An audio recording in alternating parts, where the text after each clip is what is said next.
kindergarten. This is Miss Katie. Some of you might know me as Cora's mom, and I'm a little bit sad that kindergarten can't visit the library this year, but I talked with Mrs. Connolly and we thought the next best thing would be to take you on a virtual tour of the library. So I'm in the parking lot here of one of my very, very favorite places in the whole world. This is Odell Public Library, and this is your library. Shall we go take a look inside? All right, kindergarten, here we are about to go into the library. We're still closed, so this is a private sneak peek tour for my favorite audience. Have you ever been to this library? Wow, check out all those books.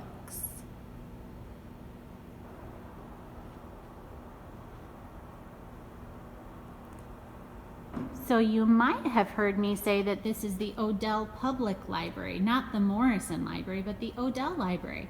And this library is called Odell after this man here.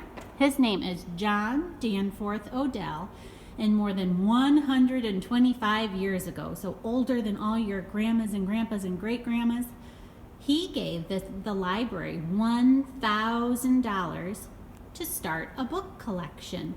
And back then, books weren't for kids, they were for grown-ups, and they were all about math and science and history. So we thank Mr. Odell because he's the one who started this library. Our next stop is the front desk. Look how long that desk is.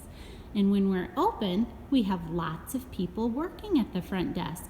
And if you ever have any questions about anything at the library, maybe you're looking to find a book, or you don't know where a book belongs, or let's see, maybe you need to print something, you can ask anybody who works at this library, and often they're sitting at the front desk. You might also notice, this is one of our favorite things to look at on the library tours. We have a hole in our desk. Do you think that was an accident? No. We put a hole in our desk so that when you bring a library book back, you can stick it right inside that hole and come around with me.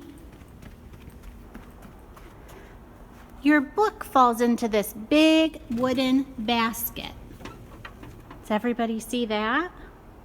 It goes into a big wooden basket, and then we take out your books when you bring them back, and we take them over to the computer, and we put them under this snazzy scanner, and it beeps, boop, and it checks it back in, and it tells us, good job, you brought your book back. That way you can check out more things. So that's one way you can return books. The other way is something that's outside. And right now, it's not here at the library, but it's a big silver box, and you can put your books in there too to make sure that you get your books back so that the next person can check them out. One reason we have kindergarten come and take a tour of the library is because kindergarten is a really important age at the library. Once you graduate from kindergarten, so this month, we say at the library that you're old enough to have your own library card. Can everybody see that beautiful yellow card? And a library card lets you do so many things. It says you can check out books, magazines, DVDs. It also means that you can get on the computers at the library if you want to play on the internet or maybe do some schoolwork. So it's a really big deal when you graduate from kindergarten. Your mom or dad, your parent or guardian, still has to say it's okay, but once we open again, they'll be able to come in with you and you can fill out a little card. It just tells us a little bit about you, like your name and where you live, how we can get a hold of you, and then you can go home with your very own library card. A good question is, how many materials can I check out, Miss Katie? How many materials do you get to check out at school? One at a time, right? That's a really good rule for school. At the library, it's a little bit different. So at the library, you can check out 2 books. You could check out 5 books. And depending on what mom or dad say, you could even check out 10 things. So it's up to your parent or guardian to help you decide how many books you check out. Now here's another thing about the library that's a little bit different from school. When you check out a book from the library at school and you bring it back late, what happens? Not too much, right? Maybe you can't check out a book until you bring your old one back. At the library, you get something called a fine, and a fine isn't really great. So if you forget to bring back your library book, every day you forget, we charge you 10 cents. 10 cents? Well, 10 cents isn't very much because you might know that 10 cents is a dime. But what happens if you checked out 10 library books and they're all 1 day late? Let's see, 10, 20, 30, 40, 50, 60, 70, 80, 90, $1. So now you have to pay $1 for every day they're late? Oh, that is a bummer. You get to check your books out for 2 weeks at a time. So every time you bring a book up to the desk and we check it out, you get it for 2 whole weeks.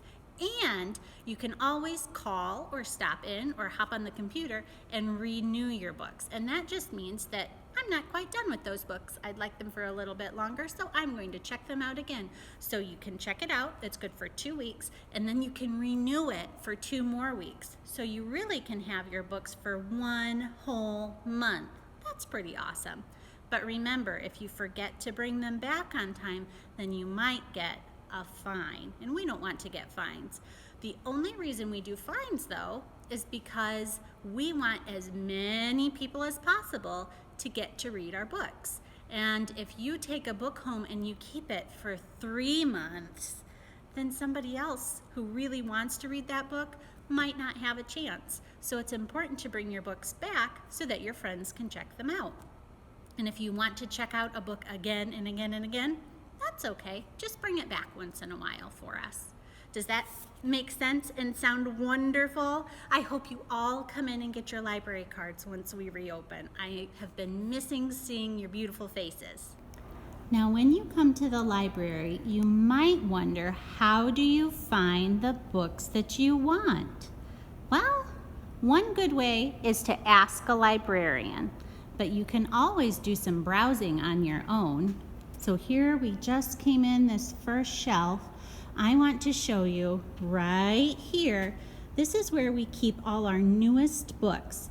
So if we've gotten a book in about the last 9 months, we put it on the new shelf right here.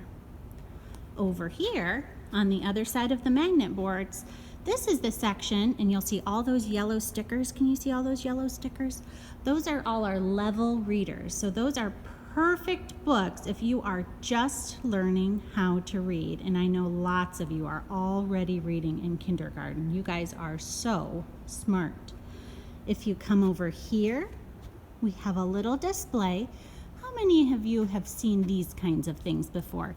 This is a leapfrog dog, and this is a leapfrog pen. Most of you will want to check out the pen if you use this section. And then under here, we have books that go with the dog and the pen. And if you use the pen with the books, they can read to you or play games with you or even help you sound out words. If we come around this way, this whole shelf right here is full of non-fiction books. Do you remember what a non-fiction book is?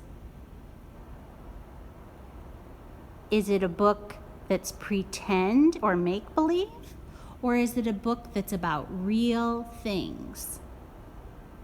That's right, you guys are too smart. These are books about real things. So on top here, I see we've got a book about gymnastics, one about basketball, baseball. This book is really neat, and I think maybe you've read it in kindergarten. It's called Actual Size. So if you open it up, it's going to have actual pictures of prehistoric dinosaurs or animals. And then there's a book underneath it that has actual sizes of animals that are living today. So if you're looking for a book about real things, you'll look on this side of the shelf. If you're looking for picture books, maybe Pete the Cat or Elephant and Piggy, you're going to look on these shelves. We have 1, 2, 3, 4, 5 whole shelves of books. And you can see that we've got lots of Dr. Seuss. Oh my goodness, check all these books out. These are some of my favorites. Does anybody else like Pigeon or Elephant and Piggy? I love those books. Then I'm going to come over here. We've got some little tables for you to sit at. Over here on this wall we have VHS tapes. Those are really old movies, right? We've got DVDs, and then this whole wall here is filled with holiday books. So Christmas, Easter, Thanksgiving, Valentine's Day, lots of special holiday books. We'll come around here. We've got a little book barn, and those are all books about growing things or things on the farm. Over here, does anybody have a little brother or sister? This is where we keep our board books, those books that have big, heavy pages. And those are great for babies and toddlers, but you can check them out too. They have some good stories sometimes. And then we have some special books over here, like all our Curious George books or Clifford books or books by Eric Carle. So there's a special section right here that's still all kids' books. Do you think you'll be able to find at least 1 or 2 books that you might want to read? I hope so.